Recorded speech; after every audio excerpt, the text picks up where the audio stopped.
প্রিয় শিক্ষার্থীবৃন্দ, মনোবিজ্ঞান প্রথম পত্রের ক্লাসে স্বাগত জানাচ্ছি সবাইকে। আমরা একেবারে শেষ বিকেলে ক্লাসে যুক্ত হয়েছি প্রিয় শিক্ষার্থীবৃন্দ, এবং আমরা মনোবিজ্ঞান প্রথম পত্রের যে অধ্যায়টি পড়াচ্ছিলাম আজকেও ঠিক সেই অধ্যায়ের সঙ্গে যুক্ত হচ্ছি। প্রেষণা এবং আবেগ অধ্যায়টির নাম। আমরা প্রেষণা শেষ করে আবেগ নিয়ে আলোচনা আজকে শুরু করব প্রিয় শিক্ষার্থীবৃন্দ। তারই অংশ হিসাবে আমরা একটু দেখব যে আজকে কততম ক্লাস, সেটি একটি নিশ্চয়ই তোমাদের মনে আছে। আমরা একেবারে প্রথম পত্রের 18টি ক্লাস শেষ করেছি, আজকে 19 নং ক্লাসের সঙ্গে যুক্ত হলাম এবং এই ক্লাসটি হচ্ছে চতুর্থ অধ্যায়ের 4 নং ক্লাস প্রিয় শিক্ষার্থীবৃন্দ। এই ফাঁকে একটু বলে রাখি প্রিয় শিক্ষার্থীবৃন্দ, তোমরা অনেকটা সময় ধরে তোমরা অপেক্ষা করছো, আমি বুঝতে পারি, কারণ টেকনিক্যাল সমস্যার কারণে আমরা তখন থেকে চেষ্টা করছিলাম কিন্তু ঢুকতে পারছিলাম না প্রিয় শিক্ষার্থীবৃন্দ। আন্তরিকভাবে তারপরেও তোমাদের কাছে দুঃখ প্রকাশ করছি প্রিয় শিক্ষার্থীবৃন্দ। তাহলে আমরা আজকে সেই প্রেষণা আবেগ অধ্যায়ের সম্পর্কে আলোচনা করতে গিয়ে আবেগ নিয়ে কথা বলবো, এবং যেমনটি আমরা বলেছি যে প্রেষণা এবং আবেগ সম্পর্কে তোমাদের এই অধ্যায় থেকে তোমাদের একটি পরিষ্কার ধারণা তৈরি হবে প্রিয় শিক্ষার্থীবৃন্দ। আবেগ, যেটির বাংলা আবেগের ইংরেজি করেছি আমরা ইমোশন, এবং আজকে হচ্ছে আমাদের সেই 17/1/2021 তারিখের ক্লাস প্রিয় শিক্ষার্থীবৃন্দ। আজকের এই পাঠদান শেষে তোমরা যে বিষয়গুলো আত্মস্থ করতে পারবে, আবেগের সংজ্ঞা তোমরা বলতে পারবে, আবেগ এবং অনুভূতির মধ্যে কিছু সূক্ষ্ম পার্থক্য আছে, এই পার্থক্যগুলো তোমরা নির্ণয় করতে পারবে, এবং আবেগের পিছনে যে শারীরবৃত্তীয় ভিত্তি আছে এই বিষয়টিও তোমাদের আজকের এই ক্লাস শেষে পরিষ্কার হবে। আমরা বরাবরের মতোই ফিরে দেখা একটু দেখে নেব গত 14/1/2021 তারিখে যে ক্লাসটি আমাদের হয়েছিল প্রিয় শিক্ষার্থীবৃন্দ। সেই ফিরে দেখায় আমরা শুরুতেই যে কাজটি করি, শুরুতে আমরা একটু ক্লাস উপস্থিতি নিয়ে কথা বলি, এরপরে আমরা যেগুলো পড়েছিলাম সেগুলো নিয়ে একটু কথা বলি। ঠিক সেই জায়গা থেকে আমরা আজকেও ঠিক এই 14/1/2021 তারিখের সেই ক্লাসে ঠিক যেমন তোমরা অনলাইন ক্লাসে যুক্ত হয়ে যাও, আমি প্রত্যাশা করছি আজকেও তোমরা ইতিমধ্যে হয়তো তোমরা যুক্ত হয়ে গেছো প্রিয় শিক্ষার্থীবৃন্দ, কারণ তোমরা অনেকটা সময় ধরে অপেক্ষা করছিলে, করতে করতে তোমরা হয়তো এতক্ষণে হয়তো দেখেছো যে একটা নোটিফিকেশন চলে গেছে প্রিয় শিক্ষার্থীবৃন্দ। সেই ক্লাসে তোমরা কিভাবে যুক্ত হও, কিভাবে প্রতিযোগিতা করো এবং কে সবার আগে যুক্ত হও সেটাও আমরা নিশ্চয়ই দেখার সুযোগ পাই। ঠিক সেই স্লাইডগুলোই তোমাদের এখানে দেখিয়ে দিই আমি, তোমরা নিশ্চয়ই দেখতে পাচ্ছ প্রিয় শিক্ষার্থীবৃন্দ। আমরা সবার আগে যে নামটি দেখতে পাচ্ছি শ্রীপাদ সাজনী প্রিয়া, যে 4 সেকেন্ডের মধ্যে গত ক্লাসে যুক্ত হয়ে গেছিল, অনন্যা প্রামাণিক 5 সেকেন্ডের মধ্যে, শাহাবুর আসিফ 8 সেকেন্ডের মধ্যে, রাফাত আহমেদ 10 সেকেন্ডের মধ্যে, আসফিকা বিনতে আজিজ 11 সেকেন্ড, সুমাইয়া খাতুন 11 সেকেন্ডের মধ্যে যুক্ত হয়েছিল গত ক্লাসে, ফাতিমা জহরা সে যুক্ত হয়েছিল 13 সেকেন্ডের মধ্যে, সানজিদা বুশরা 15 সেকেন্ডের মধ্যে, সজীব আহমেদ 16 সেকেন্ড, শাহরিয়ার আসিফ ইতিমধ্যে যুক্ত হয়েছে, রাফাত আহমেদও যুক্ত হয়েছে, সানজিদা বুশরাও যুক্ত হয়েছে, নুসরাত দেখতে পাচ্ছি 25 সেকেন্ডের মধ্যে, জিলিয়া রহমান 25 সেকেন্ডের মধ্যে, মনীষা কর্মকার পূজা 25 সেকেন্ড, আনিসা তাসনিম 26 সেকেন্ড, আসফিকা বিনতে আজিজ যুক্ত হয়েছে, আহসান সাদ 29 সেকেন্ড, সাবেরা খাতুন সাবরিন 35 সেকেন্ডের মধ্যে যুক্ত হয়েছে। তোমরা নিশ্চয়ই স্ক্রিনে দেখতে পাচ্ছ প্রিয় শিক্ষার্থীবৃন্দ, দেখতে পাচ্ছি অনামিকা 36 সেকেন্ড, শাহানুর আলম ইভা 37 সেকেন্ড, ফারহানা সুলতানা প্রিয়া 53 সেকেন্ড, মেহরুন্নেসা তুলি 1 minute 3 second, Tasfia Tabassum 1 minute 13 second, এবং মোহাম্মদ রবিউল ইসলাম রনি 1 মিনিট 13 সেকেন্ডের মধ্যে গত ক্লাসে যুক্ত হয়েছিল। ঠিক মেহরুন্নেসা তুলি নাম বলেছি, তাসফিয়া তাবাসসুমের নামও বলেছি, রাফাত আহমেদও বলেছি, লামিয়া সুলতানা 1 মিনিট 49 সেকেন্ড, লামিয়া আরবি queen 2 minute 14 second, Afsana Sabrin 2 minute 20 সেকেন্ডের মধ্যে গত ক্লাসে তোমরা যুক্ত হয়েছিলে, এবং আজকে নিশ্চয়ই প্রিয় শিক্ষার্থীবৃন্দ তোমরা ইতিমধ্যে যুক্ত হয়ে গেছো। আমরা আজকেরটাই যদি বলতে পারতাম তাহলে আর একটু ভালো লাগতে পারতো। আমরা নিশ্চয়ই আজকের কথাটি পরবর্তী ক্লাসে বলার চেষ্টা করব। ঠিক আরেকবার জানিয়ে দেই, ঠিক যে রোলগুলো আমাদের গত ক্লাসের সঙ্গে যুক্ত ছিল, রোল নম্বর 401, 403, 404, 405, 406, 411, 414, 418, 432, 433, 434, 437, 442, 444, 447, 448, 449, 452, 455, 475, 476, 477, 478, 479, 480, 483, 484, 485, 487, 490, 493, 495, 498, 499 এবং রোল নম্বর 500। প্রিয় শিক্ষার্থীবৃন্দ, তোমাদের সবাইকে অনেক অনেক ধন্যবাদ এবং অভিনন্দন জানাচ্ছি প্রিয় শিক্ষার্থীবৃন্দ। তোমরা নিশ্চয়ই এই ক্লাসের সঙ্গে যুক্ত হও বলেই এই ক্লাসটা সফল হয়। তোমাদেরকে আবারও ধন্যবাদ এবং অভিনন্দন জানাই প্রিয় শিক্ষার্থীবৃন্দ। আমরা আজকের সেই পড়ায় যাওয়ার আগে দেখে নিই একটু গত ক্লাসে আমরা কি পড়েছিলাম, একটু শুধু সংক্ষেপে একটু স্লাইডগুলো একটু দেখে নেব প্রিয় শিক্ষার্থীবৃন্দ। যেমনটা দেখতে পাচ্ছ আমরা গত ক্লাসে পড়েছিলাম সামাজিক পেশনা। সামাজিক পেশনার পড়তে গিয়ে আমরা এরকম কতগুলো একদম প্রাণবন্ত ছবি দিয়ে, একেবারে বলা যায় এই সময়কালের ছবি দিয়ে আমরা পেশনাটি, সামাজিক পেশনাটি বোঝার চেষ্টা করেছিলাম। কারণ এগুলো হচ্ছে আমাদের কতগুলো ভালো লাগা তৈরি করে, আমাদেরকে পেশিত করে, আমাদেরকে উজ্জীবিত করে। সেই দিক থেকে আমরা বলেছিলাম এরকম যে কলেজের যে অনুষ্ঠানগুলো হয়ে থাকে, এই অনুষ্ঠানগুলো আসলে মূলত আমাদের কি করে থাকে, এগুলো আমাদেরকে উজ্জীবিত করে, আমাদেরকে একটা ভালো লাগার একটা কাজ অবস্থা তৈরি করে দেয়। আমরা তারিত হই প্রিয় শিক্ষার্থীবৃন্দ। কাজেই প্রত্যেকটি মানুষের ক্ষেত্রে কিছু কাজ, কিছু স্বীকৃতি, কিছু ভালো লাগা, কিছু কৃতিত্ব, সেগুলো যদি আমরা আনুষ্ঠানিকভাবে কোথাও থেকে পাই তাহলে নিশ্চয়ই আমাদেরকে উজ্জীবিত করে। সেখান থেকে আমরা সামাজিক পেশনার সংজ্ঞা গত ক্লাসে পড়েছি। এরপরে আমরা কি করেছি, কয়েকটি সামাজিক পেশনা, গুরুত্বপূর্ণ কয়েকটি সামাজিক পেশনা নিয়ে আমরা আলোচনা করেছি। 8টি পেশনা ধরে ধরে আমরা আলোচনা করেছিলাম গত ক্লাসে। দেখতে পাচ্ছ যে 1 নাম্বার ছিল আমাদের জুটচারিতা। প্রিয় শিক্ষার্থীবৃন্দ, এভাবে আমরা একটু শুধু স্লাইডগুলো দেখে নেই। আমরা বলেছিলাম দলবদ্ধ হওয়া বা একত্রিত হওয়ার একটি যে আমাদের একটি অবস্থা, সেটাকে বলে আমরা জুটচারিতা। মানুষের ক্ষেত্রে না, প্রাণীদের ক্ষেত্রে আমারটা হয়ে থাকে। নিরাপত্তা নিয়ে কথা বলেছিলাম, আমরা নিরাপদ থাকতে চাই, আমরা সমাজে নিরাপত্তা চাই সব সময়, প্রত্যেকটি ক্ষেত্রে প্রিয় শিক্ষার্থীবৃন্দ। একজন মানুষের চাকরির ক্ষেত্রেও কিন্তু সে নিরাপত্তা চায়। আমরা বলি না যে চাকরিটি পার্মানেন্ট চাকরি কিনা, কারণ হচ্ছে এগুলো কিন্তু কতগুলো আমাদের সামাজিক চাহিদা বা সামাজিক কতগুলো প্রেষণা। আমরা সাবধানে থাকতে চাই, ভালোভাবে থাকতে চাই, নিরাপদে থাকতে চাই, এগুলো হচ্ছে আমাদের কতগুলো খ্যাতি। এটা নিয়েও নিশ্চয় কথা বলেছি। প্রত্যেকটি মানুষ বা ব্যক্তি কিন্তু খ্যাতি চায়, খ্যাতি শিখরে যেতে চায়, কারণ সে বিখ্যাত হওয়ার পরিপ্রেক্ষিতে তার মধ্যে সেই জায়গাটি তৈরি হতে পারে। কৃতি পেশনা, আমরা কৃতিত্ব অর্জন করতে চাই এবং কৃতিত্ব অর্জনের পরিপ্রেক্ষিতে আমরা ধাপে ধাপে অনেক দূর যেতে পারি প্রিয় শিক্ষার্থীবৃন্দ। এগুলো আমাদেরকে একটা স্পৃহা যোগায় প্রত্যেকটি ক্ষেত্রে, পড়াশোনার ক্ষেত্রে, খেলাধুলার ক্ষেত্রে, এবং আমরা আমাদের সেই গোল বা আমরা সেই ভিশনের দিকে এগিয়ে যেতে পারি। স্বীকৃতি আমরা চাই, প্রত্যেকটি কাজের পরিপ্রেক্ষিতেই প্রত্যেকটি মানুষ তার কাজের স্বীকৃতি চায়। ক্ষমতার চাহিদা বা ক্ষমতার লিপ্সা, নিশ্চয়ই আমরা ক্ষমতা চাই, আমার যতটুকু আমার ক্ষমতা আছে সেটুকু আমি প্রয়োগ করতে চাই। নেতা তার কতগুলো ক্ষমতা থাকে কর্মীদের তুলনায় বাড়তি। পদমর্যাদা থেকে পদের সঙ্গে মর্যাদাপূর্ণ একটা অবস্থায় আমরা যেতে চাই, যে পদের সঙ্গে যেটা মানানসই সেটি আমরা চাই। এই কথাগুলো কত আত্মোপলব্ধি, সর্বোপরি আমরা একটি আত্মোপলব্ধির জায়গায় চলে যাই। আমরা একটা পর্যায়ে গিয়ে আমরা কি করি যে আমরা একটা আধ্যাত্মিক জায়গায় চলে যাই, আমরা ধ্যান জ্ঞান, অথবা আমরা কি করি যে আমরা মেডিটেশনের জায়গায় যাই, আমরা আমাদের ধর্মীয় মূল্যবোধের জায়গা থেকে আমরা সৃষ্টিকর্তার আরাধনা করি, ইত্যাদি জায়গা থেকে আমরা একটি বিশেষ একটি জায়গায় কিন্তু আমরা চলে যাই। এরপরে আমরা আত্মোপলব্ধির চাহিদার মধ্যে পরে আমরা যেটা আলোচনা করেছিলাম সেটি হচ্ছে জৈবিক এবং সামাজিক পেশনার মধ্যে যে পার্থক্য আছে, এটি ছিল আমাদের সর্বশেষ গত ক্লাসের শিখন ফল প্রিয় শিক্ষার্থীবৃন্দ। এই পয়েন্টগুলোকে ঘিরেই আমরা সেই ক্লাসে আমরা এগুলো আলোচনা করেছিলাম। চলে আসলাম প্রিয় শিক্ষার্থীবৃন্দ এবার আজকের পাঠ নিয়ে। তাহলে ঠিক প্রেষণা এবং আবেগ অধ্যায়, প্রেষণা আমরা আলোচনা শেষ করেছি। আজকের পাঠে আমরা চলে যাব আবেগ নিয়ে কথা বলবো প্রিয় শিক্ষার্থীবৃন্দ। শুরুতেই বলেছিলাম আবেগের ইংরেজি হচ্ছে ইমোশন প্রিয় শিক্ষার্থীবৃন্দ। তাহলে আবেগ কাকে বলে? আমরা আমাদের দৈনন্দিন জীবনে আমরা কিন্তু মনোবিজ্ঞানের বাইরেও কিন্তু এই কথাটি শুনে এসেছি, মানুষ আবেগ তাড়িত হয়, আবেগের বশে মানুষ এই কাজটি করেছে। প্রিয় শিক্ষার্থীবৃন্দ, এই জায়গা থেকে আমরা আজকে একটু বুঝতে যাব তাহলে আবেগটা কি। দেখো, এই যে একটা ছবি চলে এসছে, ছবির মধ্য দিয়ে দেখো কি বলার চেষ্টা করছে। 4টা ছবি দেখো, 4 রকমের কথা বলছে। একটু যদি আমরা খেয়াল করি দেখবা কেউ হয়তো একটু হাসছে, কেউ হয়তো একটু আশ্চর্য হচ্ছে, কেউ হয়তো একটু অন্য কোনো ভঙ্গি করছে, অথবা কেউ একটু দুষ্টুমি করছে প্রিয় শিক্ষার্থীবৃন্দ। তাহলে নিশ্চয়ই এইসব অভিব্যক্তির মধ্য দিয়ে আমরা কিন্তু কিছুটা ধরে নিতে পারি কার মন মেজাজটা কেমন আছে, তার কিরকম ভালো লাগা কাজ করছে, কিরকম একটু সুখে আছে, কিরকম একটু দুঃখে আছে। এরকম কিছু কিছু জিনিস কিন্তু এই ছবির মধ্য দিয়ে কিন্তু আমরা অনুমান করতে পারি। তাহলে প্রিয় শিক্ষার্থীবৃন্দ, আমাদের যে আবেগের বহিঃপ্রকাশটা আমরা অনেক সময় সাধারণভাবে বলে থাকি কি ব্যাপার, তোমার মনে হয় মনটা আজকে খুব ভালো, মনটা মনে খুব খারাপ, এগুলো কি দেখে বুঝি? আমরা তার মুখের অথবা তার শারীরিক যে অঙ্গভঙ্গির যে পরিবর্তনগুলো আছে এগুলো দেখেই কিন্তু বুঝি তার মধ্যে কি মাত্রায় আবেগ আছে। এমনি ভাবে আমরা দেখব আবেগের একটি দৈহিক বা বাহ্যিক একটি প্রকাশ কিন্তু আছে প্রিয় শিক্ষার্থীবৃন্দ। তাহলে এখন আমাদেরকে বলতে হবে আবেগটা তাহলে কি, তাই না প্রিয় শিক্ষার্থী? দেখো এই ছবিগুলোর দিকে একটু খেয়াল করো, এক একটা ছবি দেখা একটা করে, কোনটা হয়তো হাসছে, কোনটা হয়তো কাঁদছে, কোনটা একটু আশ্চর্য হচ্ছে অথবা মন খারাপ করছে।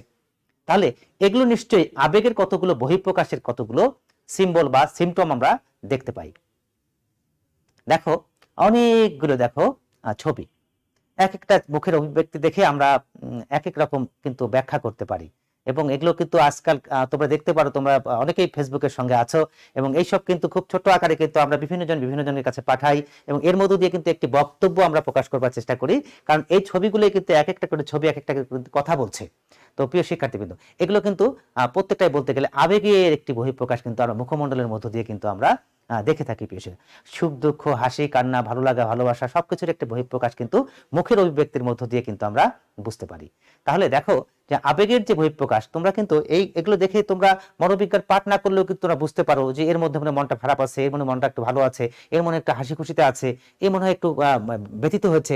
এই যে জায়গাগুলো, এগুলো কিন্তু আমরা এরকম কতগুলো ব্যক্তি দেখে কিন্তু আমরা বুঝতে পারি।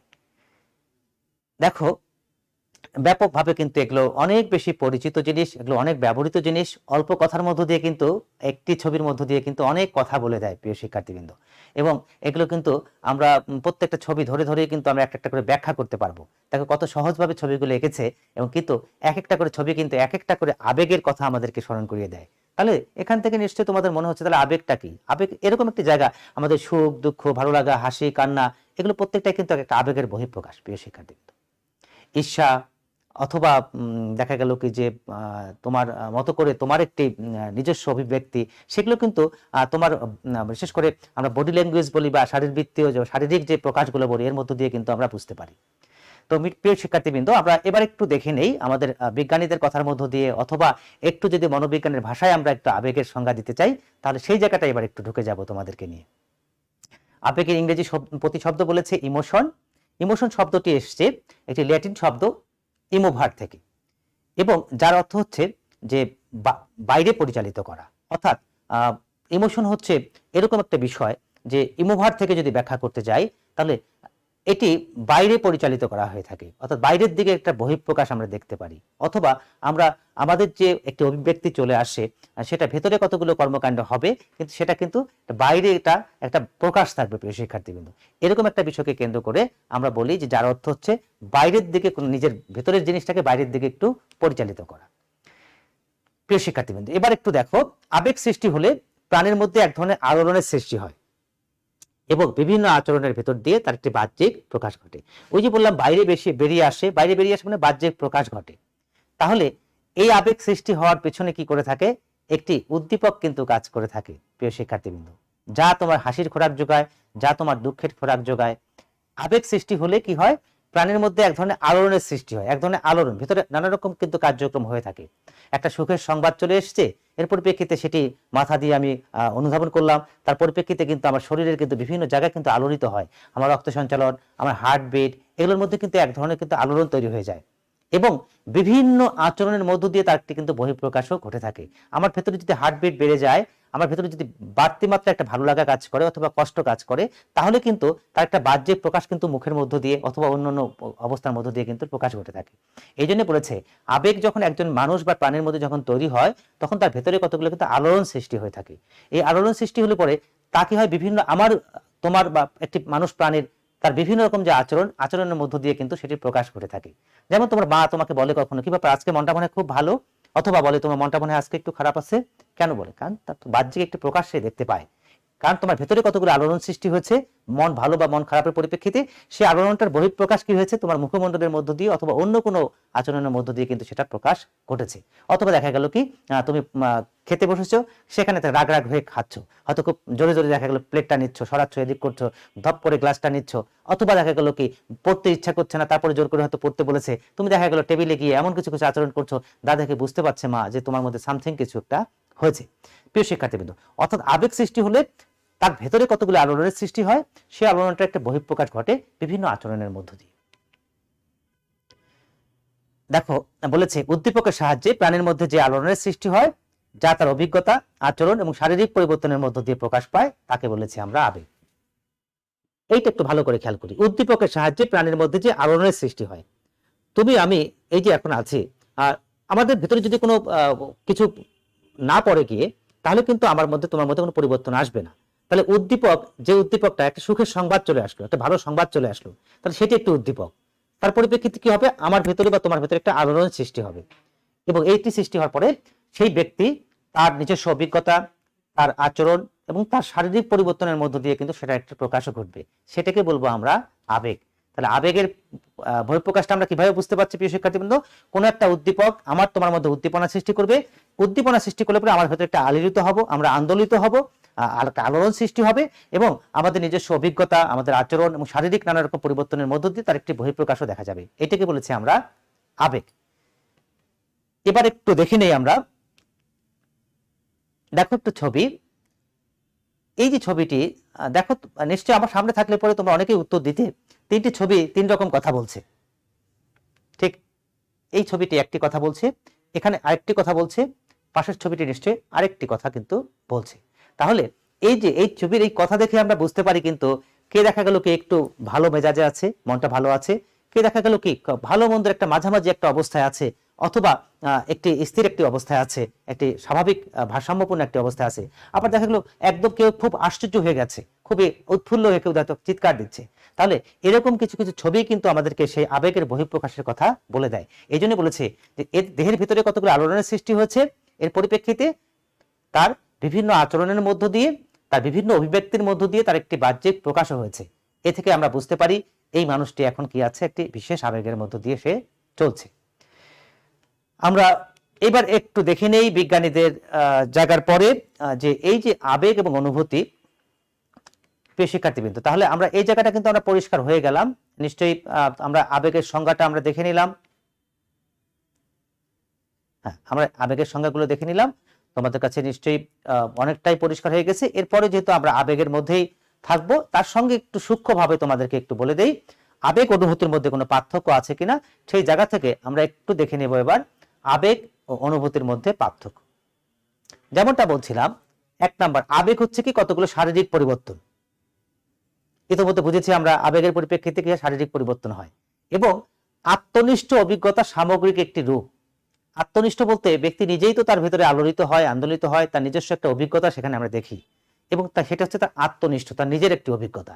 এবং সেই অভিজ্ঞতার এখানে বলেছে আবেগ হলে কি সেখানে একটা সামগ্রিক রূপ থাকে। আমরা অনেক সময় অনেক কিছুকে খুব খণ্ড খণ্ড ভাবে অংশবিশেষ হিসেবে দেখে থাকি, কিন্তু আবেগের ক্ষেত্রে যে কথাটি বলা হয়ে থাকে, ব্যক্তি যখন তার আবেগের একটি বহিঃপ্রকাশ হয় তখন কিন্তু সেই ব্যক্তি সেটাকে উপলব্ধি করে এবং সেটাকে সামগ্রিকভাবে বিচার বিবেচনায় নিয়ে কিন্তু তার একটি বহিঃপ্রকাশ বা অভিব্যক্তি আমরা লক্ষ্য করে থাকি। এখানে বলেছে তাহলে অনুভূতিটা তাহলে কি? ঠিক দুটো খুব কাছাকাছি। অনুভূতিও ঠিক ব্যক্তির ভেতরে ঠিক সেই অনুভূতির জায়গাটিও থাকে। অনুভূতি শুধু কি হয়ে থাকে, আবেগের একটি আত্মনিষ্ঠ দিক যা অভিজ্ঞতাকে নির্দেশ করে থাকে। অর্থাৎ ব্যক্তির ভেতরে থাকে সেই অনুভূতিটি, এটা একেবারে ব্যক্তির একটা ব্যক্তিগত একটা অনুভূতির জায়গা, তার ব্যক্তিগত একটা কেমন লাগা, ভালো লাগা, মন্দ লাগা যে কাজ করলো সেটি একদম ভেতরে থাকে। সেটা এই অনুভূতির জায়গাটি আমরা এটিকে পরিমাপ করতে পারি না, এটাকে একটা বহিঃপ্রকাশ আমরা দেখি না, এটা একজন ব্যক্তির আত্মনিষ্ঠ অবস্থায় এটি ব্যক্তির ভেতরে থেকে থাকে, এবং এর মধ্য দিয়ে এই এই অনুভূতির মধ্য দিয়ে কিন্তু তার অভিজ্ঞতাটা কোন দিকে হচ্ছে হচ্ছে না সেটা কিন্তু বিচার বিবেচনা করে থাকে। আমরা আবেগের যেমনটা দেখতে পাই, আবেগ একদিকে যেমন সামগ্রিকভাবে দেখে থাকে, অনুভূতিটা কিন্তু সবসময় সামগ্রিকভাবে বিষয়টা আসে না, একেবারে ব্যক্তিগত পর্যায়ে থেকে তার আত্মনিষ্ঠ একটা উপলব্ধির জায়গা। এবং এখানে দেখা যায় যে এই অনুভূতির এটাকে কিন্তু পরিমাপও সেভাবে করা যায় না, বা আমরা পরিমাপও করতে পারি না।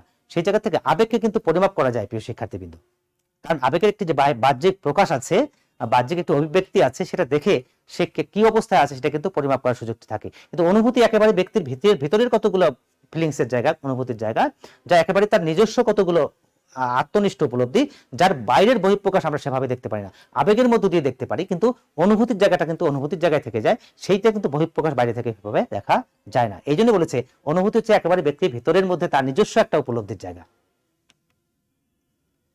নাম্বার 2, আবেগকালীন সময়ে যে শারীরিক পরিবর্তন ঘটে তার বস্তুনিষ্ঠ পরিমাপ করা যায়। যেমনটা বলছিলাম, আবেগটাকে কি করা যায়, বিজ্ঞান ভিত্তিকভাবে বা বস্তুনিষ্ঠভাবে সেটাকে পরিমাপ করার সুযোগটি আছে।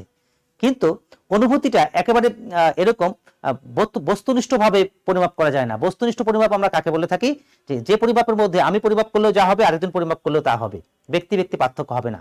কিন্তু অনুভূতিটা অনেকটাই হচ্ছে ব্যক্তিনিষ্ঠ, একটা ব্যক্তি নিজস্ব কতগুলো উপলব্ধির জায়গা, নিজস্ব কতগুলো অভিব্যক্তি, নিজস্ব কতগুলো অভিজ্ঞতার জায়গা।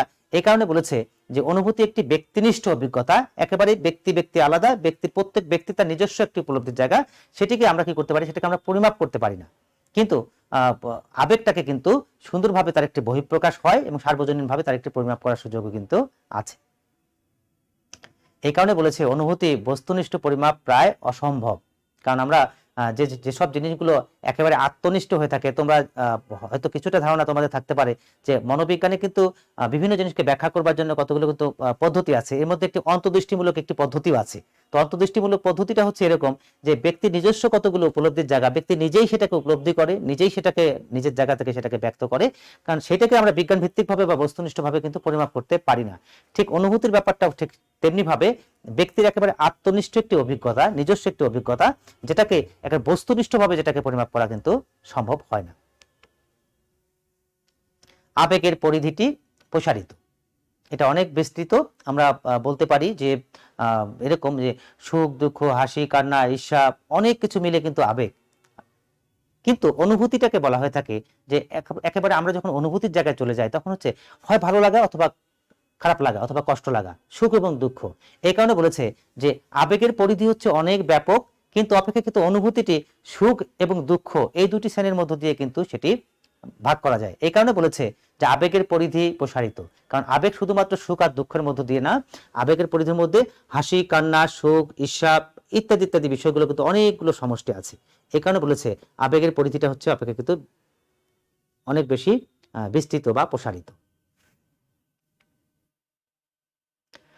আবেগের দৈহিক প্রকাশ বিশেষভাবে লক্ষ্য করা যায়, কিন্তু অনুভূতির বাহ্যিক প্রকাশ পরিলক্ষিত হয় না। একদম ব্যক্তির ভেতরের কতগুলো অনুভূতির জায়গা থাকে, সে কোনো কিছু দেখছে, ভাবছে, একদম ভেতরে কতগুলো খেলা করছে, তার অনুভূতিতে সেরকম একটা জায়গায় আছে, তার একটা বহিঃপ্রকাশ হয় না। কিন্তু সেটি যখন দেহকে ব্যাপকভাবে সেটা আলোড়িত করে, আন্দোলিত করে, তার মধ্য দিয়ে একটি বহিঃপ্রকাশ যখন চলে আসে, তখন দেখা যায় সেটি একটি আবেগের পর্যায়ে চলে যায়। প্রিয় শিক্ষার্থীবৃন্দ,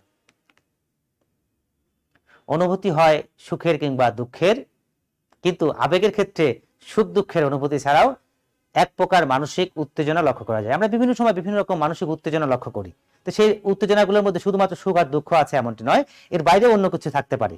এই কারণে বলেছে অনুভূতি শুধুমাত্র সুখ এবং দুঃখের মধ্য দিয়ে হলেও আবেগের পরিধিটা কিন্তু অনেক ব্যাপক। এই ব্যাপকের মধ্যেও কিন্তু এখানে একটি কথা বলা হচ্ছে, আমাদের যে নানা রকম যে মানসিক কতগুলো উত্তেজনা তৈরি হয়ে থাকে, সেগুলো কিন্তু এক একটা করে আবেগের জায়গায় চলে যায়। আমরা চলে গেলাম আমাদের পরবর্তী যে শিখন ফলটি আছে, সেই শিখন ফলে সেখানে বলা আছে আবেগের শারীরবৃত্তীয় ভিত্তি, ফিজিওলজিক্যাল বেসিস অফ ইমোশন। প্রিয় শিক্ষার্থীবৃন্দ, এইটা বলতে আসলে আমরা কি বুঝি? আবেগের শারীরবৃত্তীয় ভিত্তি, আমরা তো বললাম যে মানুষ বা প্রাণী আবেগাপ্লুত হয়, আবেগের পরিপ্রেক্ষিতে আমাদের একটি দৈহিক বহিঃপ্রকাশও আমরা লক্ষ্য করে থাকি, বা বাহ্যিকভাবে আমরা দেখতে পারি কোন মানুষটি কি মাত্রায় কেমন আবেগে আছে। তো সেই জায়গা থেকে বলেছে যে আবেগ যে সত্যি সত্যি মানুষের মধ্যে আছে বা মানুষ যে আবেগাপ্লুত হয়, তার ভিত্তি কি? এই ভিত্তির মধ্যে বলেছে এখানে যে শারীরবৃত্তীয় তার ভিত্তি কি, শারীরিকভাবে কোনো ভিত্তি আছে কিনা। আমরা এতক্ষণ পর্যন্ত যতটুকু আলোচনা করেছি তার মধ্যে তোমরা কিছুটা বুঝতে পেরেছো যে আবেগের বহিঃপ্রকাশটা কিন্তু আমরা দেখে থাকি তার বাহ্যিক কতগুলো বিশেষ কতগুলো অঙ্গভঙ্গির মধ্য দিয়ে, বিশেষ করে মুখমণ্ডলের কতগুলো পরিবর্তনের মধ্য দিয়ে কিন্তু আমরা আবেগের একটি বহিঃপ্রকাশ দেখতে পাই। তাহলে আমার ভেতরে কি এমন ঘটনা ঘটে যার পরিপ্রেক্ষিতে আমার মুখের মধ্যে সেই একটা ছাপ পড়ে যায় আবেগের, অথবা আমার বিভিন্ন অঙ্গ প্রত্যঙ্গের মধ্যে বা বিভিন্ন আচরণের মধ্যে, এই যে বললাম যে মা তাকে দেখে বলছে তার মনটা মনে হয় আজকে ভালো আছে বা মনটা মনে হয় আজকে একটু খারাপ আছে, এই কথাটা যে বলছে নিশ্চয়ই বাহ্যিক প্রকাশটা দেখেই বলছে। কিন্তু এই যে আবেগতাড়িত হচ্ছে আমরা, এর জন্য কি আমার শরীরের কোনো অঙ্গ প্রত্যঙ্গের ভূমিকা আছে?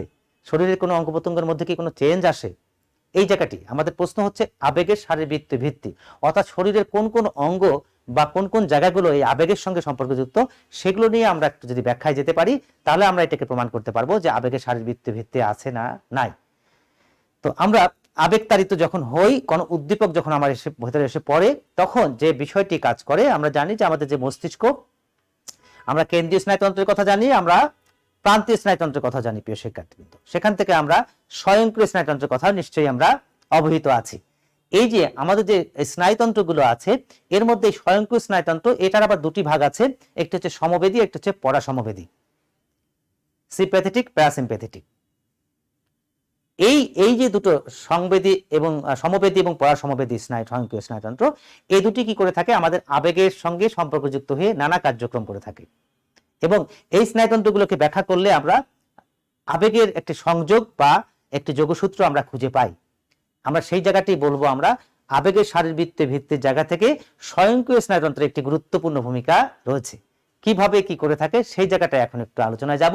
প্রথমে আমরা যদি একটু খেয়াল করি, আবেগের এই সময় আমাদের সমবেদী স্নায়ুতন্ত্র যে কাজগুলো করে সেই কাজগুলো কি?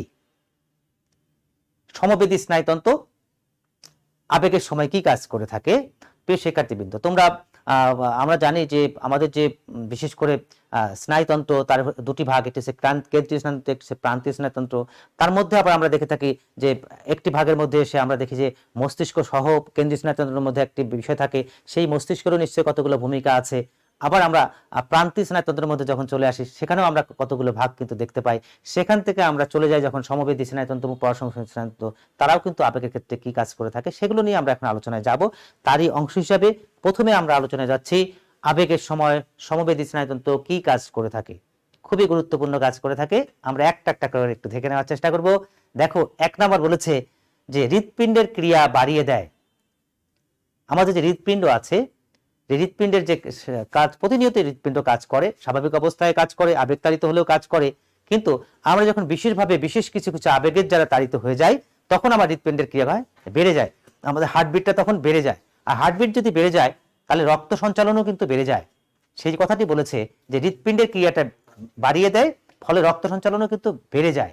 অর্থাৎ আবেগের সময় সমবেদী স্নায়ুতন্ত্র হৃৎপিণ্ডের ক্রিয়া বাড়াতে এবং রক্ত সঞ্চালনের ক্ষেত্রে একটি গুরুত্বপূর্ণ ভূমিকা পালন করে থাকে। নাম্বার 2, শ্বাসযন্ত্রের ক্রিয়া বাড়িয়ে দেয়। তাহলে আমরা যে প্রতিনিয়ত যে শ্বাস প্রশ্বাস নিচ্ছি, শ্বাসযন্ত্র আছে আমাদের ভেতরে, সেই কাজটি করছে, তার ক্রিয়াটি কিন্তু সবসময় একই মাত্রায় থাকে না। তাহলে যখন মানুষ আবেগতাড়িত হয়ে যায় তখন কিন্তু এই শ্বাসযন্ত্রের ক্রিয়াটা স্বাভাবিক অবস্থার থেকে বেড়ে যায়। এই কারণে বলেছে সমবেদী স্নায়ুতন্ত্র যে কাজটি করে থাকে, শ্বাসযন্ত্রের যে ক্রিয়া সেই ক্রিয়াটাও কিন্তু বাড়িয়ে দেয় আবেগের সময়। নাম্বার 3 বলেছে পরিপাক ক্রিয়ার ক্ষেত্রে বাধার সৃষ্টি করে। দেখো, এখানে আবার বাড়িয়ে দেয় কিন্তু না, বাধা সৃষ্টি করে মানে কি কমিয়ে দেয়। আমাদের নিশ্চয়ই আমরা খাবার খাই, সেটি পরিপাক হয়, আমাদের যে পরিপাক তন্ত্র আছে সেই পরিপাক তন্ত্রটি কিন্তু এই কাজটি করে থাকে। তাহলে এই আবেগতাড়িত হলে পরে কি হয়ে থাকে, বলছে আবেগতাড়িত হওয়ার পরিপ্রেক্ষিতে বা আবেগ যদি আমাদের বেড়ে যায় তাহলে পরিপাক তন্ত্রের যে স্বাভাবিক কার্যক্রম, স্বাভাবিক ক্রিয়া, সেই ক্রিয়ার মধ্যে কিন্তু একটা ব্যাঘাত সৃষ্টি হয়ে যায়, অর্থাৎ বাধা সৃষ্টি হয়ে থাকে, ঠিক মতো পরিপাকটা হতে চায় না। এই কারণে বলেছে পরিপাক ক্রিয়ার ক্ষেত্রে একটি বাধা সৃষ্টি করে থাকে আমাদের এই সমবেদী স্নায়ুতন্ত্র। কখন? যখন আবেগ আপ্লুত হয়ে যায়, আবেগতাড়িত হয় বা বিশেষ কতগুলো আবেগিক অবস্থা তৈরি হয়ে যায়। আবেগ কিন্তু অনেক কিছু, আমাদের ভয়, আমাদের সুখ, দুঃখ, ঈর্ষা, এগুলো সবই কিন্তু আমাদের কতগুলো আবেগ। তো সেই জায়গাটা থেকে বলেছে পরিপাক ক্রিয়ার ক্ষেত্রেও কিন্তু একটি সমস্যা তৈরি হয়ে যায় বা বাধার সৃষ্টি হয়ে যায়। রক্তের চাপ বাড়িয়ে দেয়। আমরা প্রিয় শিক্ষার্থীবৃন্দ আমরা পড়ছি সমবেদী স্নায়ুতন্ত্র কি কাজ করে থাকে। সে কি করে থাকে, আমাদের যে রক্ত, আমাদের ব্লাড প্রেশার যেটাকে বলি, রক্তের চাপ, এই চাপ কিন্তু সবসময় একই মাত্রায় থাকে না, কখনো চাপ বাড়ে কখনো কিন্তু কমে। কিন্তু এই সমবেদী স্নায়ুতন্ত্র কি করে থাকে, আমাদের সেই রক্তের চাপটাকে কি বাড়িয়ে দেয়, স্বাভাবিক যে মাত্রা আছে তার থেকে আগের থেকে অনেক বেশি বেড়ে যায়। এই কারণে বলেছে রক্তের চাপ বাড়িয়ে দেয়। নাম্বার 5, চোখ মণিকে চক্ষু মণিকে বা চোখের যে মণি সেটাকে কিন্তু বড় করে দেয়। আমাদের যে চক্ষু গোলক আছে, চক্ষু মণি আছে, প্রিয় শিক্ষার্থী, পিউপিল যেটাকে বলি আমরা, সেই চক্ষু মণিকে কি করে দেয়, সেটাকে বড় করে দেয়। আমাদের স্বাভাবিক একটি অবস্থা আছে, স্বাভাবিকভাবে স্বাভাবিক দেখতে থাকি আমরা, কিন্তু যখন মানুষ আবেগতাড়িত হয়ে যায়, যখন আবেগের একটা বিশেষ মাত্রা চলে আসে, তখন সমবেদী স্নায়ুতন্ত্র আমাদের এই চোখের মণিটাকে বড় করবার ক্ষেত্রে একটি ভূমিকা পালন করে থাকে। নাম্বার 6, ঘর্মের মাধ্যমে শরীর থেকে দূষিত পদার্থ বের করে দেয়। মানে আমরা যখন ঘেমে যাই, ঘামের মধ্য দিয়ে কি হয় প্রিয় শিক্ষার্থীবৃন্দ, ঘামের মধ্য দিয়ে কিন্তু আমাদের শরীরের মধ্যে কিন্তু নানা রকম দূষিত পদার্থ আছে, এই দূষিত পদার্থ কিন্তু সেগুলো শরীর থেকে বের হয়ে যায়। তাহলে সেটি বাড়াবার ক্ষেত্রে কে ভূমিকা পালন করে থাকে, আমাদের যে সমবেদী স্নায়ুতন্ত্র আছে তার পরিপ্রেক্ষিতে কিন্তু আমাদের শরীর থেকে সেই দূষিত পদার্থগুলো বের হয়ে যায়। এবং তোমরা জানবে যে আমরা অনেক সময় আমরা বলি যে কি ব্যাপার এত ঘামছে কেন, অনেক সময় কিন্তু মানুষ আবেগিক একটা বিশেষ মাত্রার পার্থক্য হলে পরে কিন্তু মানুষ ঘামতে শুরু করে দেয়। এবং এই ঘামের মধ্য দিয়ে সব বরাবরই যে কাজটি হয়, শরীর থেকে যে দূষিত পদার্থগুলো আছে এগুলো কিন্তু শরীর থেকে বের হয়ে যায়। তাহলে সমবেদী স্নায়ুতন্ত্র যে কাজটি করে, ঘর্মের মাধ্যমে শরীর থেকে দূষিত পদার্থ বের হওয়ার ক্ষেত্রে একটি গুরুত্বপূর্ণ ভূমিকা পালন করে। নাম্বার 7, অ্যাড্রিনাল গ্রন্থি। প্রিয় শিক্ষার্থীবৃন্দ, আমরা তোমরা জেনে থাকবে যে আমাদের যে গ্রন্থি আছে, গ্রন্থির মধ্যে কতগুলো আছে হচ্ছে অন্তঃক্ষরা গ্রন্থি, কতগুলো আছে বহিঃক্ষরা গ্রন্থি। সেই অন্তঃক্ষরা যে গ্রন্থিগুলো আছে এর মধ্যে একটি গ্রন্থির নাম হচ্ছে অ্যাড্রিনাল গ্রন্থি। এর বাইরেও পিটুইটারি গ্রন্থি, থাইরয়েড গ্রন্থি তোমরা নাম শুনে থাকবে। এগুলো সবই হচ্ছে কতগুলো অন্তঃক্ষরা গ্রন্থি প্রিয় শিক্ষার্থীবৃন্দ। কারণ এই গ্রন্থি থেকে যে রসগুলো ক্ষরণ হয়ে থাকে সেগুলোকে আমরা হরমোন বলে থাকি, এবং সেগুলো কি হয়ে থাকে, এগুলো কোনো নালীর মধ্য দিয়ে রক্তে না গিয়ে সরাসরি রক্তস্রোতের সঙ্গে কিন্তু মিশে দেহের বিভিন্ন জায়গায় যায় এবং নানা রকম গুরুত্বপূর্ণ ভূমিকা পালন করে থাকে। তো এখানে আমরা যে কথাটি বলতে যাচ্ছি, এর মধ্যে একটি গ্রন্থি হচ্ছে অ্যাড্রিনাল গ্রন্থি। সে একটি হরমোন নিঃসৃত করে থাকে, সেই হরমোনটির নাম হচ্ছে অ্যাড্রিনালিন হরমোন। এই মানুষ যখন আবেগতাড়িত হয় বা আবেগিক হয়, তখন এই গ্রন্থিটি একটি গুরুত্বপূর্ণ ভূমিকা পালন করে। এই গ্রন্থি থেকে, অ্যাড্রিনাল গ্রন্থি থেকে অ্যাড্রিনালিন হরমোনটা ক্ষরণ হয়। ক্ষরণের পরিপ্রেক্ষিতে কিন্তু আবেগের একটি বিশেষ মাত্রা কিন্তু আমাদের যোগ হয়ে যায়। তাহলে প্রিয় শিক্ষার্থী, আমরা পড়ছি কি, আমরা পড়ছি শারীরবৃত্তীয় ভিত্তি।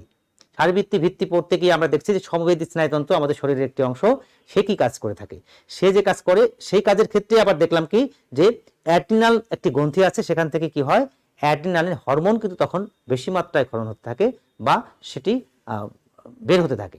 তাহলে আমরা এখান থেকে বলতে পারি আবেগের ক্ষেত্রে কিন্তু অ্যাড্রিনাল গ্রন্থি অথবা অ্যাড্রিনালিন হরমোনের একটি গুরুত্বপূর্ণ ভূমিকা আছে প্রিয় শিক্ষার্থীবৃন্দ। নাম্বার 8, রক্তে শর্করা বা চিনি জাতীয় উপাদানের বৃদ্ধি করে।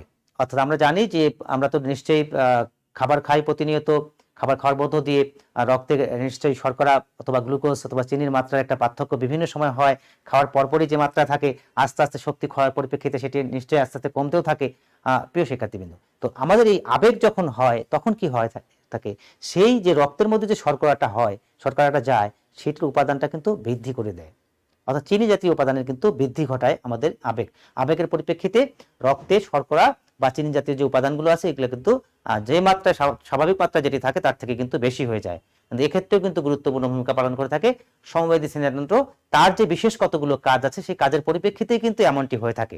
অর্থাৎ সমবেদী স্নায়ুতন্ত্র আমাদের রক্তে শর্করা এবং চিনি জাতীয় উপাদান বৃদ্ধির ক্ষেত্রে ভূমিকা পালন করে থাকে। নেক্সট 9 নম্বরে আমরা চলে এসেছি, শরীরের লোম খাড়া করে। আমরা অনেক সময় বলি না যে কি হচ্ছে, শরীরের লোমটা খাড়া হয়ে গেল, আমরা ভয়ে শরীরের লোম খাড়া হয়ে যায়, এরকম কথা কিন্তু আমরা বিভিন্ন সময় আমরা শুনি। কারণ এবং তুমি তোমার নিজের জীবনের অভিজ্ঞতা থেকে তুমি লক্ষ্য করেছো, তুমি যখন অনেক সময় খুব ভয় পেয়ে গেছো বা বিশেষ কিছু আবেগের একটা অবস্থার সম্মুখীন হয়েছো, তাহলে দেখা যায় যে তোমার শরীরের লোমগুলো হয়তো খাড়া হয়ে গেছে। তাহলে এই খাড়া হওয়ার ক্ষেত্রে কে ভূমিকা পালন করলো আমাদের এই যে সমবেদী স্নায়ুতন্ত্রের কথা বলছি, সেই সমবেদী স্নায়ুতন্ত্রই কিন্তু আমাদের এই কাজটি করার ক্ষেত্রে ভূমিকা পালন করে থাকে। তো এভাবেই আমরা মোটামুটি সংক্ষেপে একটু দেখে নিলাম সমবেদী স্নায়ুতন্ত্র কিভাবে আমাদের এই আবেগের সময় অথবা আবেগের পিছনে কাজ করতে পারে, তার কতগুলো শারীরিক কিন্তু অবস্থা আমরা দেখে নিলাম। প্রিয় শিক্ষার্থীবৃন্দ, আমরা পড়ছি আবেগের শারীরবৃত্তীয় ভিত্তি, সেখানে সমবেদী স্নায়ুতন্ত্র কি ভূমিকা পালন করে। এখানে আমরা 9টা পয়েন্টের মধ্য দিয়ে কিন্তু আমরা সেটাই দেখলাম। শরীরের বিভিন্ন রকম পরিবর্তন কিন্তু হয়ে থাকে এবং তার পেছনে কিন্তু কাজ করে থাকে আমার ভেতরের কিন্তু বিশেষ কতগুলো অবস্থার পরিবর্তন হয়। সেই পরিবর্তনের পরিপ্রেক্ষিতে কিন্তু তার কতগুলো বহিঃপ্রকাশ আমরা লক্ষ্য করি। বহিঃপ্রকাশ, আমরা লোম খাড়া হয়ে গেল, একটা বহিঃপ্রকাশ আমরা দেখতে পেলাম। তাহলে কিভাবে দেখতে পেলাম? নিশ্চয়ই ভেতরে কিছু কাজ হয়েছে, ভেতরে কিছু কাজ হওয়ার পরিপ্রেক্ষিতে কিন্তু আমার এই লোমের একটা খাড়া হয়ে গেল।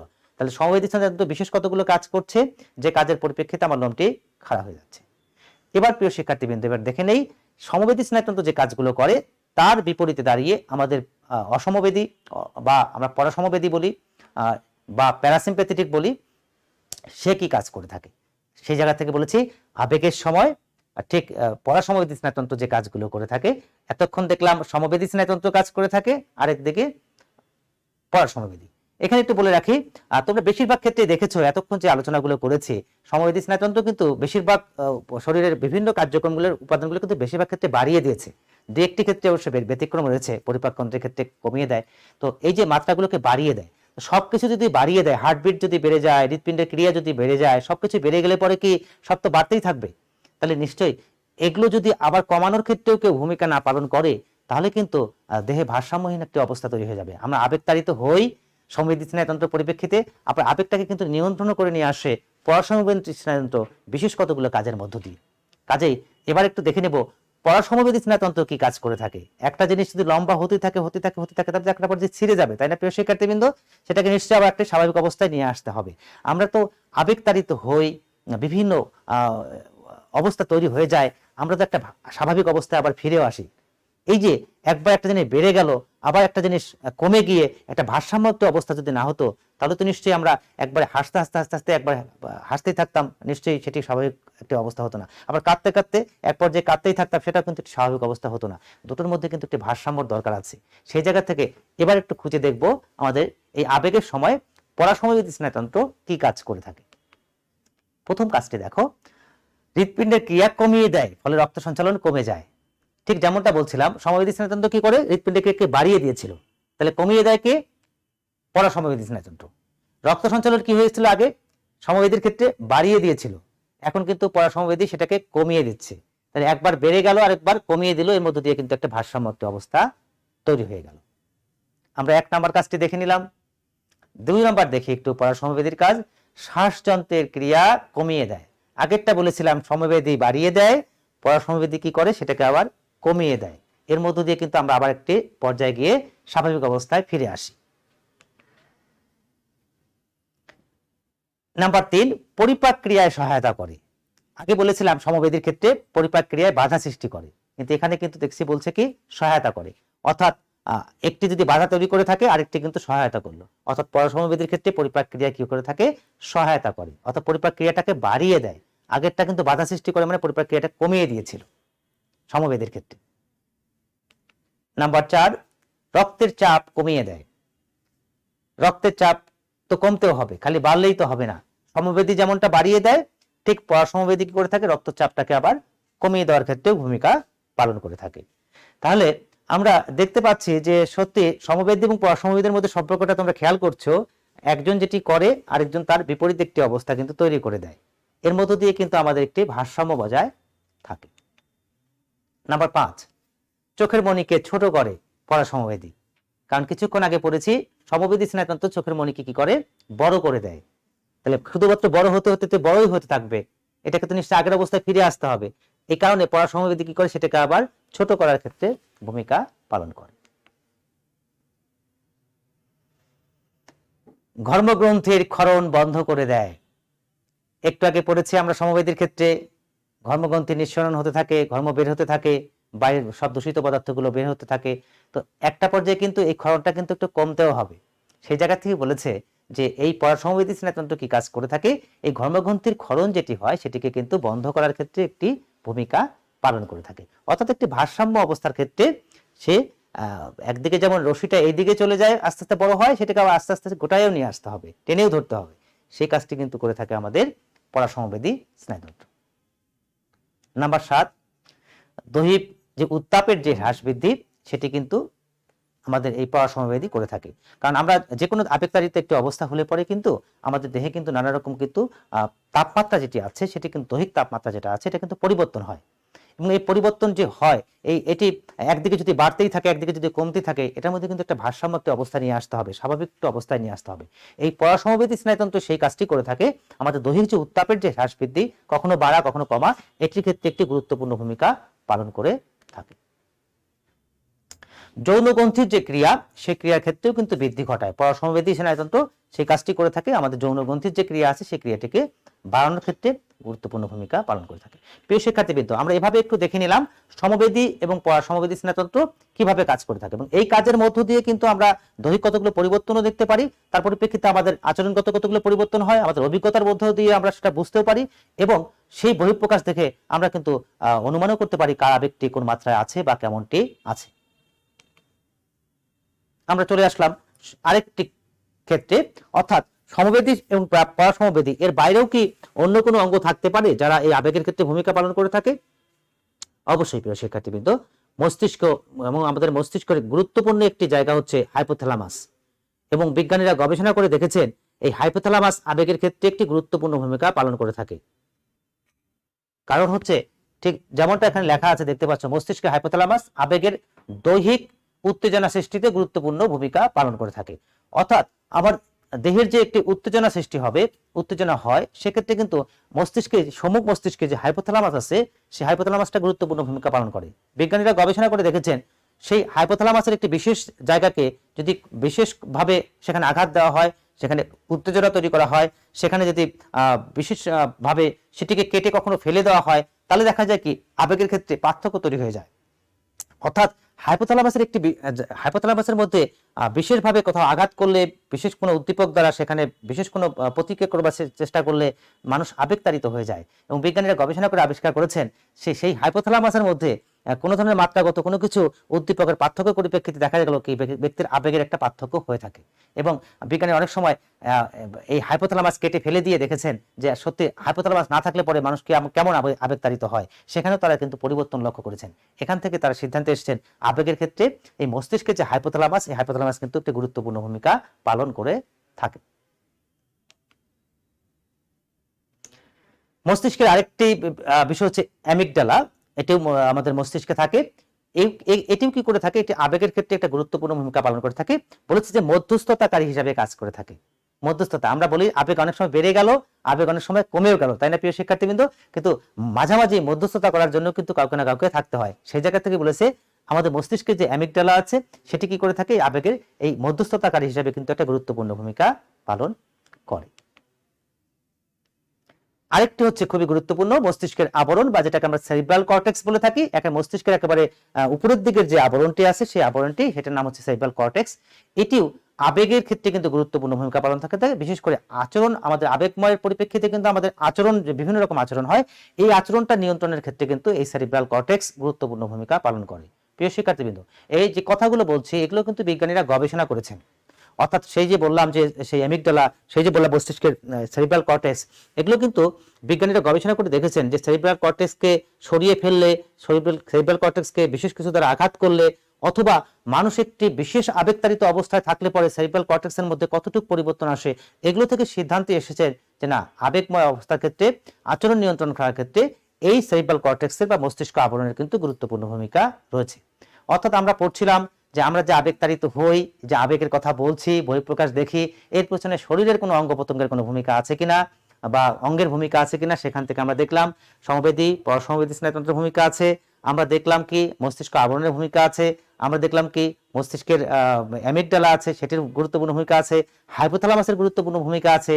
এর বাইরেও যদি আমরা আরো পড়তে গিয়ে আমরা বুঝেছি আমাদের যে গ্রন্থিগুলো আছে, গ্রন্থিগুলোর মধ্যে কিন্তু নানা রকম পরিবর্তন হয়, শরীরের বিভিন্ন ক্ষেত্রে নানা রকম পরিবর্তনগুলো হয়ে থাকে। এর পিছনে কিন্তু আমাদের শরীরের নানা রকম অঙ্গ প্রত্যঙ্গগুলো কিন্তু, বা অর্গানগুলো কিন্তু গুরুত্বপূর্ণ ভূমিকা পালন করে। এ থেকে আমরা সিদ্ধান্তে আসতে পারি আবেগের শারীরবৃত্তি ভিত্তি নিঃসন্দেহে রয়েছে, এবং যা বিজ্ঞানীদের গবেষণার মধ্য দিয়ে প্রমাণিত হয়েছে। প্রিয় শিক্ষার্থী, এভাবেই আমরা আমাদের যে 3টি শিখন ফল ছিল, সেই 3টি শিখন ফলের আমরা আলোচনায় শেষ করলাম। এবার একটু দেখে নেই আমরা আজকে যা কিছু পড়লাম প্রিয় শিক্ষার্থীবৃন্দ, তার কতটুকু তুমি ধরতে পেরেছো বা কতটুকু তুমি আত্মস্থ করতে পেরেছো।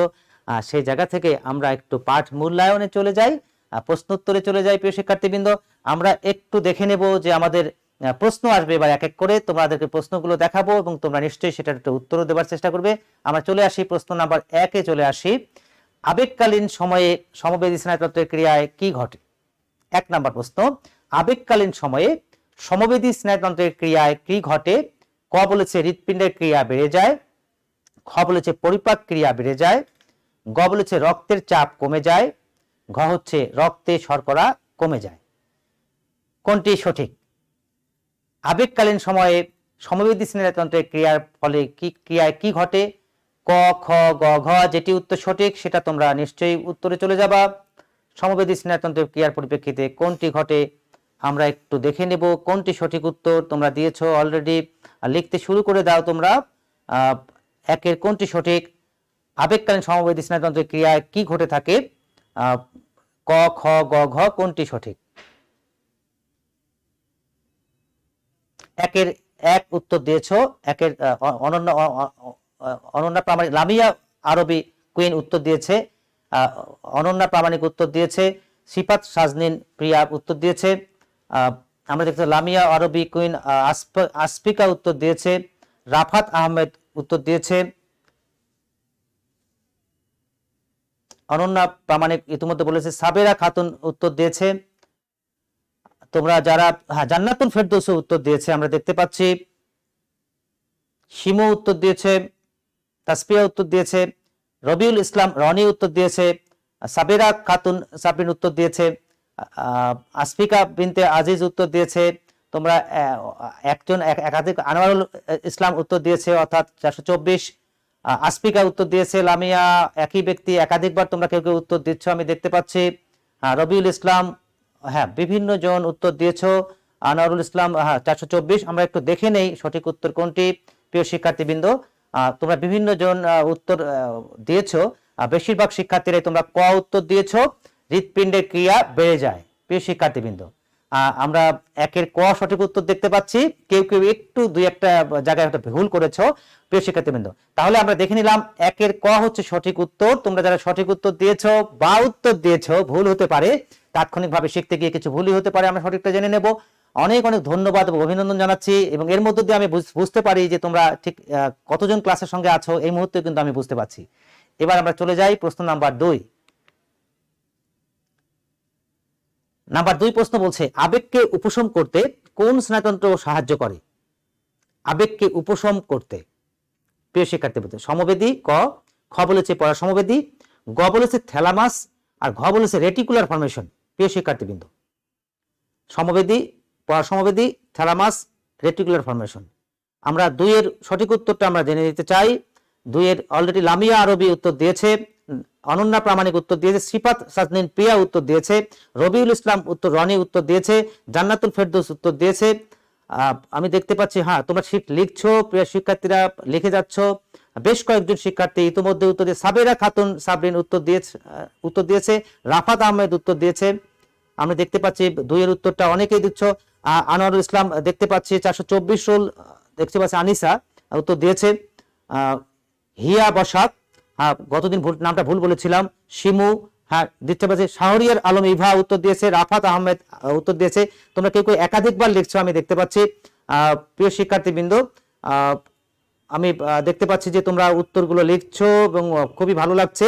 হ্যাঁ অনেকের উত্তর চলে এসছে, সবাইকে সবার নামগুলো হয়তো বলতে পারলাম না, অনেক অনেক ধন্যবাদ প্রিয় শিক্ষার্থীবৃন্দ। তোমরা সবাই উত্তর দিয়েছো, সবাই 2 এর খ পরাসমবেদী। আবেগকে উপশম করতে মানে কমাতে, যেমনটি মাত্রা কতগুলো বাড়ানোর ক্ষেত্রে ভূমিকা পালন করে থাকে সমবেদী, আর পরাসমবেদী কি করে থাকে, আবেগকে কমানোর ক্ষেত্রে, উপশম করা মানে কমানোর ক্ষেত্রে বা একটা ভারসাম্য অবস্থা ফিরিয়ে আনার ক্ষেত্রেও গুরুত্বপূর্ণ ভূমিকা পালন করে থাকে। আমরা 2 নম্বরের উত্তর দেখে নিলাম, পরাসমবেদী। এবার চলে যাই আমাদের প্রশ্ন নাম্বার 3 এ। তোমরা নিশ্চয়ই প্রস্তুত। আবেগের সময় রক্তে কোন হরমোন নিঃসৃত হয়ে থাকে? আবেগের সময় তো হরমোন নিঃসৃত হয়, ক বলেছে অ্যান্টিডিউরেটিক হরমোন, নাম্বার খ বলেছে থাইরক্সিন হরমোন, গ বলেছে থাইরোট্রপিক হরমোন, আর ঘ হচ্ছে অ্যাড্রিনালিন হরমোন। প্রিয় শিক্ষার্থীবৃন্দ, 4টি হরমোনের কথা বলা আছে এখানে, 3 এর কোনটি সঠিক? 3 নাম্বার প্রশ্নের উত্তরে কোনটি সঠিক? নিশ্চয়ই এটার উত্তরে তোমরা দেওয়ার জন্য প্রস্তুত। সঠিক উত্তরটি লিখে ফেলো। অনন্যা প্রামাণিক উত্তর দিয়েছেন আমি দেখতে পাচ্ছি, রাফাত আহমেদ দেখতে পাচ্ছি না, আমার নাম শাহানুর, আচ্ছা নাম মনে কখনো ভুল করে ফেলছি, হতে পারে। রবিউল ইসলাম রনি উত্তর দিয়েছেন। প্রিয় শিক্ষার্থীবৃন্দ, তোমরা অনেকে উত্তর দিয়েছো। 3 নাম্বার প্রশ্ন উত্তর জান্নাতুল ফেরদৌস উত্তর দিয়েছে, আনিসা 424 উত্তর দিয়েছে, তাসফিয়া তাবাসসুম উত্তর দিয়েছে, শিমু উত্তর দিয়েছে, শাহানুর ইভা উত্তর দিয়েছে, রাফাত আহমেদ উত্তর দিয়েছে, শাহানুর আসিফ উত্তর দিয়েছে, আর রাফাত আহমেদ, আনোয়ারুল ইসলাম ইভা উত্তর দিয়েছেন। হ্যাঁ হিয়া বসাক উত্তর দিয়েছে। আমি দেখতে পাচ্ছি তোমরা লিখে যাচ্ছ, একের পর এক নাম চলে আসছে এবং তোমরা সবাই পারছো। ভালো লাগছে আমার যে আজকে ক্লাস করে আজকেই তোমরা প্রশ্নের উত্তরগুলো দিতে পারছো, এটি খুবই ভালো লাগার একটি জায়গা। তোমরা উত্তর লিখতে থাকো প্রিয় শিক্ষার্থীবৃন্দ। আমি দেখে নিলাম তোমাদের সঠিক উত্তরগুলো, তোমরা অনেকেই লিখছো, আমি সবার নামগুলো হয়তো বলতে পারলাম না, আন্তরিকভাবে দুঃখ প্রকাশ করছি। আবেগের সময় রক্তে কোন হরমোন নিঃসৃত হয়ে থাকে? তোমরা প্রায় সবাই সঠিক উত্তর দিয়েছো, 3 এর ঘ এবং অ্যাড্রিনালিন হরমোন বলেছো। আমরা একটু দেখে নেই সঠিক উত্তর কোনটি। হ্যাঁ সত্যি তাই, 3 এর ঘ উত্তরটি হচ্ছে সঠিক। তোমাদের অনেক অনেক ধন্যবাদ প্রিয় শিক্ষার্থীবৃন্দ, তোমরা আছো, তোমরা ক্লাস ধরতে পারো। এই কারণেই তো বলি, এই না হলে পরে তোমরা রাজশাহী কলেজের শিক্ষার্থী। সত্যি আমাদের মেধাবী শিক্ষার্থীরা তাৎক্ষণিকভাবে ক্লাস করে তাৎক্ষণিকভাবে ক্লাসরুমে সেটির উত্তর দিতে পারে, এটি আমাদেরকে সত্যি বাড়তি একটি ভালো লাগা কাজ করায়, বাড়তি শক্তি কাজ করায়। পুনরালোচনা সেই জায়গা থেকে খুব বেশি পুনরালোচনা করার দরকার পড়ে না। এই কারণেই দরকার পড়ে না কারণ তোমাদেরকে যা কিছু পড়াই তোমরা সেটি ধরতে পারো, কারণ প্রশ্ন উত্তরের মধ্যে দিয়ে তোমরা সেটা উত্তরও দিতে পারো। তোমরা যদি উত্তর দিতে না পারতে তাহলে আমাকে এই পুনরালোচনার জায়গায় কিন্তু যা কিছু কথা বলে এসেছি সেগুলো কিন্তু সংক্ষেপে অনেকটা সময় ধরে আবার ব্যাখ্যা করতে হতো। তো যেহেতু তোমরা উত্তরগুলো দিতে পারছো এবং উত্তরগুলো সঠিক হচ্ছে, এই কারণে খুব একটা পুনরালোচনার কিন্তু দরকারও হয় না প্রিয় শিক্ষার্থীবৃন্দ। তারপরে আমরা আজকে আবেগ নিয়ে শুরু করে আবেগের সংজ্ঞা পড়েছি, আবেগ অনুভূতির একটু পার্থক্য পড়লাম প্রিয় শিক্ষার্থীবৃন্দ। এরপরে আবেগের শারীরবৃত্ত যে ভিত্তি আছে সেটা একটু পরিষ্কার করবার চেষ্টা করলাম। তোমাদের প্রশ্ন এবার একটু দেখে নেব, তোমাদের কোনো প্রশ্ন আছে কিনা। আজকে যা কিছু পড়ালাম তার পরিপ্রেক্ষিতে তোমাদের কোনো প্রশ্ন একটু দেখি, তোমরা কেউ কোনো প্রশ্ন করেছো কিনা। যদি কোনো কিছু বুঝতে না পেরে থাকো সেই জায়গাটা একটু পরিষ্কার করে দেব। তোমাদের কোনো প্রশ্ন প্রিয় শিক্ষার্থীবৃন্দ? আমরা চেষ্টা করছি ক্লাসে তোমাদেরকে কিভাবে সবটুকু তোমাদেরকে দেয়া যায়, যা কিছু পড়ানো হলো সেখানে তোমাদের কোনো প্রশ্ন থাকলে সেই প্রশ্নটি করলে আমরা সেটাও পরিষ্কার করতে পারি। হ্যাঁ, তোমরা উত্তর দিয়েছো, সবাই উত্তরগুলো দিয়েছো। উত্তরগুলো দেওয়ার পরিপ্রেক্ষিতে আমি বুঝতে পারি যে তোমরা অনেকটাই ক্লাস ধরতে পেরেছো। হয়তো এই ধরনের প্রশ্ন আর অনেক থাকলে সেগুলোর উত্তরও তোমরা দিতে পারতে। আমি কোনো প্রশ্ন দেখছি না, আমি দেখে যাচ্ছি একের পর এক তোমরা উত্তরগুলো দিয়েছো। হ্যাঁ, এরপরেও অনেকে উত্তর দিয়েছো, সেগুলো আমি নাম হয়তো বলতে পারিনি। কোনো প্রশ্ন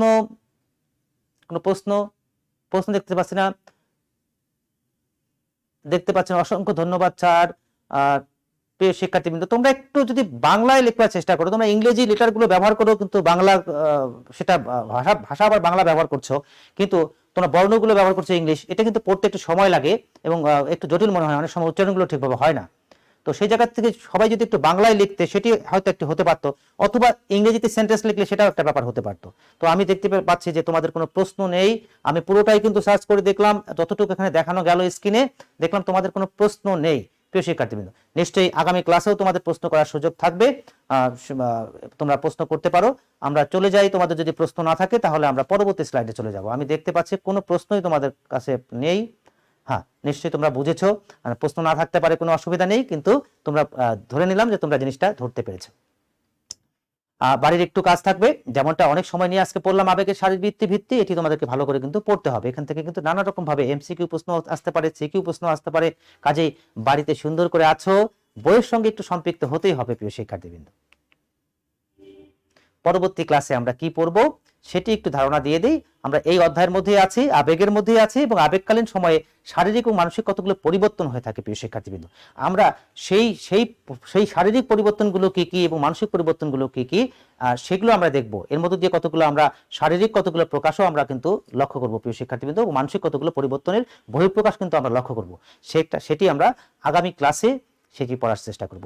তাহলে আমাদের পরবর্তী ক্লাসটি আমরা জেনে গেলাম। তোমরা চেষ্টা করবে একটু বইটি যদি একটু আগের থেকে দেখার সুযোগ থাকে তাহলে সুবিধা হয়, কারণ হচ্ছে আমি পরবর্তী ক্লাসের বিষয়টা বলে দেই এই কারণেই, একটু যদি দেখে আসো তাহলে ক্লাসটা ধরতে একটু সুবিধা হয়।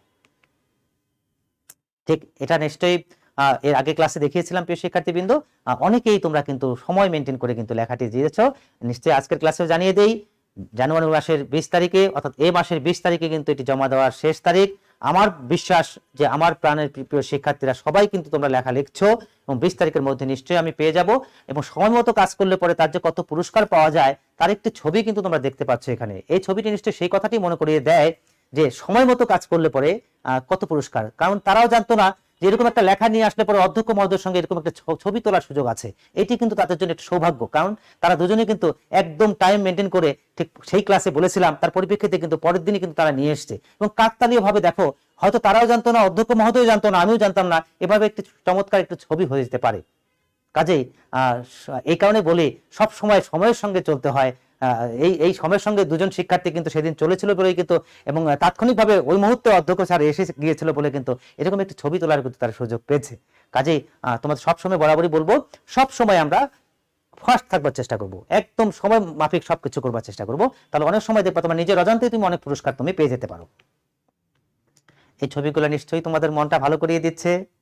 কারণটা হচ্ছে কি, এই ছবিগুলো আমার মনটাকে ভালো করিয়ে দেয়, কারণ এই যে কমার্স থেকে তোমাদের সঙ্গে অনলাইনে ক্লাস করছি, তোমাদেরকে দেখার সুযোগ হচ্ছিল না, তোমরা তোমাদের পারস্পরিকভাবে দেখার সুযোগটি পাচ্ছিল না।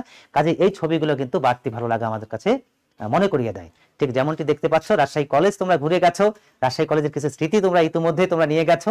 কাজেই প্রিয় শিক্ষার্থীবৃন্দ, আমরা আস্তে আস্তে এই কলেজটাকে ভালোবাসতে পেরেছি, ভালো লাগছে আমাদের, এবং আমরা এই ছবিগুলো আমাদের এই সময়কালে কিন্তু একটি নিশ্চয়ই বড় আমাদের ভূমিকা পালন করছে। চলে এসেছিলে তোমরা মনোবিজ্ঞান বিভাগে, সেই বিভাগে তোমরা চলে এসে তোমরা দাঁড়িয়ে গেছো।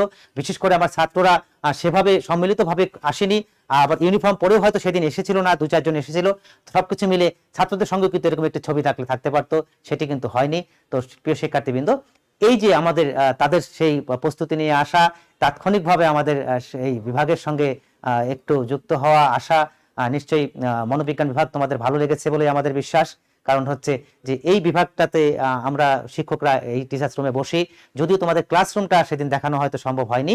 মূলত এই ভবনটারই ঠিক বলা যায় 4 তলায় তোমাদের মূলত ক্লাসগুলো হয়। নিশ্চয়ই আগামীতে আমাদের এই সুযোগটা হবে। অনেক কথা বললাম প্রিয় শিক্ষার্থীবৃন্দ, সবাইকে এই বিকেলবেলার ক্লাসে যুক্ত থাকার জন্য আবারও অনেক অনেক ধন্যবাদ জানিয়ে আগামী ক্লাসে আবারও কথা হবে এই আশাবাদ ব্যক্ত করে সবাইকে ধন্যবাদ জানিয়ে শেষ করছি। শুভকামনা প্রিয় শিক্ষার্থীবৃন্দ।